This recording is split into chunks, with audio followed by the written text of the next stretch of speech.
నమస్తే welcome to burning topic నేను సింధు దేశంలో అప్పుడప్పుడు కొన్ని ఊహించని చేంజెస్ జరుగుతుంటాయి ఇక మనం వాటిని గమనించే లోపే ఊహ కూడా అందని స్థాయికి వెళ్ళిపోతాయి ఇప్పుడు అలాంటి మార్పే దేశంలో క్లియర్ గా కనిపిస్తోంది ప్రపంచంలో ఇండియా మరో మ్యానుఫ్యాక్చరింగ్ హబ్ గా మారిపోయింది ఆ డీటెయిల్స్ ఏంటో ఇప్పుడు చూద్దాం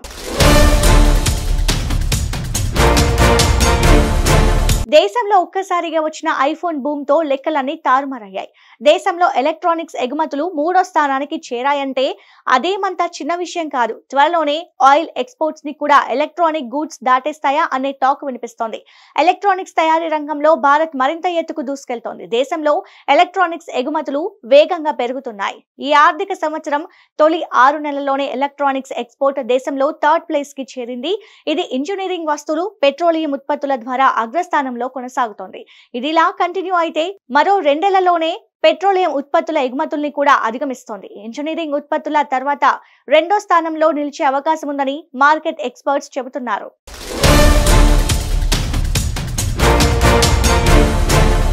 ఇండియాలో ఎలక్ట్రానిక్స్ బూమ్ కు మేజర్ రీజన్ ఐఫోన్స్ ఈ ఆర్థిక సంవత్సరం తొలి 6 నెలల్లోనే $10 బిలియన్ విలువైన ఐఫోన్లు ఇండియా నుంచి ఎగుమతయ్యాయి ఇది దేశం మొత్తం ఎలక్ట్రానిక్స్ ఎగుమతుల్లో 45% అంతేకాదు మిగతా స్మార్ట్ ఫోన్ ఎగుమతుల్లో 300 కంటే ఎక్కువ యాపిల్ చైనా తర్వాత భారత్ ని తన 2వ అతిపెద్ద మ్యానుఫ్యాక్చరింగ్ యూనిట్ గా మార్చుకుంది ప్రపంచవ్యాప్తంగా ఉత్పత్తి ఐఫోన్లలో భారత్ లో తయారయ్యే వాటి వాటా 20% దాటింది ఇదే ఇండియా ఫ్యూచర్ స్ట్రాటజీపై చర్చ జరిగేలా చేస్తోంది యాపిల్ తీసుకున్న మూవ్ ఇండియాని కూడా ఇప్పుడు మ్యానుఫ్యాక్చరింగ్ హబ్ గా మారుస్తోంది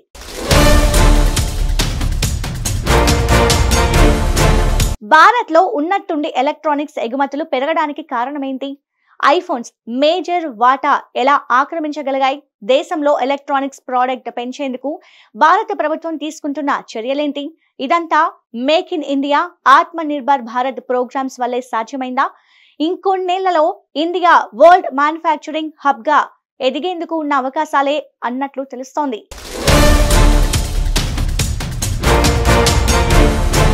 మరోవైపు మోదీ సర్కార్ ఎలక్ట్రానిక్స్ ఉత్పత్తులను పెంచేందుకు వీలుగా చర్యలు తీసుకుంటోంది ఇటీవలే ఎలక్ట్రానిక్స్ మ్యానుఫ్యాక్చరింగ్ కాంపోనెంట్ స్కీమ్ కింద 5,532 కోట్ల విలువైన 7 ప్రాజెక్టులను భారత సర్కార్ ఆమోదం తెలిపింది వీటి ద్వారా 36,559 కోట్ల ఉత్పత్తి 5,100కు పైగా ఉద్యోగాలు రానున్నాయి కేంద్ర మంత్రి అశ్విని వైష్ణవ్ దీని గురించి స్పందిస్తూ 100% దేశీయ copper clad laminate 20% PCB 15% camera module demand ని తీర్చాల్సి ఉందన్నారు ఇది మేక్ ఇన్ ఇండియా ఆత్మ నిర్భర్ భారత్ కు భారీ ప్రోత్సాహకంగా చెబుతున్నారు ముఖ్యంగా దిగుమతుల్ని తగ్గించడంతో పాటు రక్షణ టెలికాం ఈవీలు రెన్యూవల్ ఎనర్జీ కోసం నమ్మకమైన సప్లై చైన్ ని నిర్మించడమే ఇప్పుడు లక్ష్యంగా పెట్టుకుంది భారత్ ఇందుకోసం మాడ్యూల్స్ కాంపోనెంట్స్ తో పాటు అవసరమైన ఎలక్ట్రానిక్స్ మెటీరియల్ ని తయారు చేస్తోంది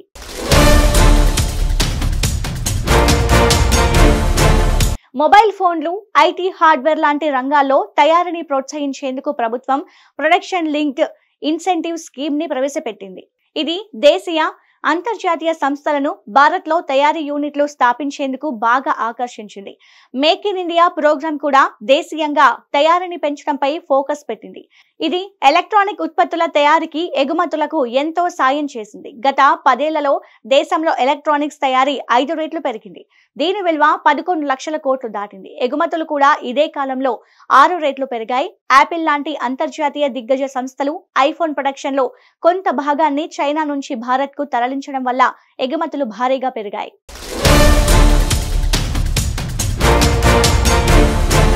దశాబ్దాలుగా భారతదేశ ఎగుమతుల్లో చమురు పెట్రోలియం ఉత్పత్తులే అగ్రస్థానంలో ఉన్నాయి ఇప్పుడు ఎలక్ట్రానిక్స్ వేగంగా అభివృద్ధి చెందుతోంది త్వరలోనే 2వ అతిపెద్ద ఎగుమతి కేటగిరీగా ఎలక్ట్రానిక్స్ నిలిచే అవకాశం ఉంది ఎందుకంటే నెలలు గడుస్తున్న కొద్దీ ఎలక్ట్రానిక్స్ పెట్రోలియం మధ్య గ్యాప్ తగ్గుతోంది ఈ వేగం ఇలాగే కంటిన్యూ అయితే కొన్నేళ్లలోనే ఇంజనీరింగ్ ఉత్పత్తుల తర్వాత ఎలక్ట్రానిక్స్ 2nd ప్లేస్ లోకి వస్తుందని చర్చ జరుగుతోంది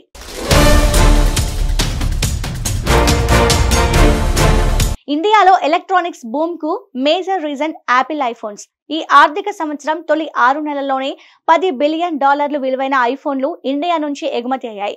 ఇది దేశం మొత్తం ఎలక్ట్రానిక్స్ ఎగుమతుల్లో 45%. అంతేకాదు మిగతా స్మార్ట్ ఫోన్ ఎగుమతుల్లో 300 కంటే ఎక్కువ. యాపిల్ చైనా తర్వాత భారత్ ని తన రెండో అతిపెద్ద మ్యానుఫ్యాక్చరింగ్ యూనిట్ గా మార్చుకుంది. ప్రపంచవ్యాప్తంగా ఉత్పత్తి ఐఫోన్లలో భారత్ లో తయారయ్యే వాటి వాటా 20% దాటింది. ఇదే ఇండియా ఫ్యూచర్ స్ట్రాటజీపై చర్చ జరిగేలా చేస్తోంది.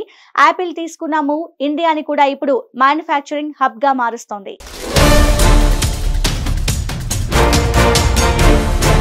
అయితే దేశంలో ఎలక్ట్రానిక్స్ ఎగుమతులు వేగంగా పెరుగుతున్న క్రమంలో త్వరలోనే ఇంజనీరింగ్ ఉత్పత్తుల తర్వాత అత్యధికంగా ఎగుమతయ్యే రెండో కేటగిరీ పెట్రోలియం ఉత్పత్తులను కూడా దాటేసే సామర్థ్యం ఉందని నివేదికలు సూచిస్తున్నాయి. PLI పథకం ప్రారంభించినప్పటి నుంచి పెట్రోలియం, ఎలక్ట్రానిక్స్ ఎగుమతుల మధ్య అంతరం బాగా తగ్గింది. మరోవైపు రష్యా నుండి ముడి చమురు కొనుగోలుపై అమెరికా ఆంక్షలు విధించడం, భౌగోళిక రాజకీయ ఒత్తిళ్ల కారణంగా భారతీయ రిఫైనరీ పెట్రోలియం ఎగుమతులపై ప్రతికూల ప్రభావం చూపే ఛాన్స్ ఉంది.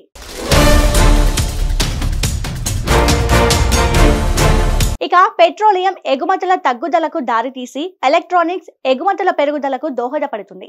ప్రభుత్వం ఇస్తున్న ప్రోత్సాహకాలు, అంతర్జాతీయ తయారీ సంస్థల ఆసక్తి కారణంగా ఎలక్ట్రానిక్స్ రంగం భారతదేశ భవిష్యత్ ఎగుమతుల వృద్ధికి కీ ఫ్యాక్టర్ గా మారబోతోంది. అయితే రష్యన్ ముడి చమురుపై అమెరికా వైఖరికి ప్రతిస్పందనగా భారతదేశ చమురు వాణిజ్యం ఎలా మారుతుందనేది ఆసక్తి రేపుతోంది. అనేక సంవత్సరాలకు ఎలక్ట్రానిక్స్ ఎగుమతుల్లో చైనా నెంబర్ 1 గా ఉంది. భౌగోళిక రాజకీయ సంక్షోభం కారణంగా ఇంటర్నేషనల్ కంపెనీలు తమ సప్లై చైన్లకు ఆల్టర్నేట్స్ చూసుకోవాలని భావిస్తున్నాయి. ఈ క్రమంలో ఇండియా కూడా ఎలక్ట్రానిక్స్ ని తన బలంగా మార్చుకోవాలని టార్గెట్ గా పెట్టుకుంది. అందుకు అనుగుణంగానే ప్రపంచ మార్కెట్ లో మేడ్ ఇన్ ఇండియా ఐఫోన్ల వాటా కూడా స్థిరంగా పెరుగుతుంది. ఇప్పుడు 5వ వంతు పైగా భారతదేశం నుంచి ఐఫోన్లు ఎగుమతి అవుతున్నాయి. ఇదే సమయంలో మేడ్ ఇన్ ఇండియా ఉత్పత్తులపైన ఇంటర్నేషనల్ మార్కెట్ లో విశ్వసనీయత పెరిగింది. కేవలం స్మార్ట్ ఫోన్లు మాత్రమే కాదు, నాన్ స్మార్ట్ ఫోన్ కేటగిరీలో ఉండే నెట్వర్కింగ్ పరికరాలు, సోలార్ మాడ్యూల్స్, ఛార్జింగ్ అడాప్టర్ల ఎగుమతులు కూడా పెరిగాయి. వీటికి సెమీ కండక్టర్ చిప్ల ఉత్పత్తి కూడా తోడైతే ఇండియా నుంచి ఎలక్ట్రానిక్స్ ఉత్పత్తులు మరింత పెరిగే ఛాన్స్ ఉంది.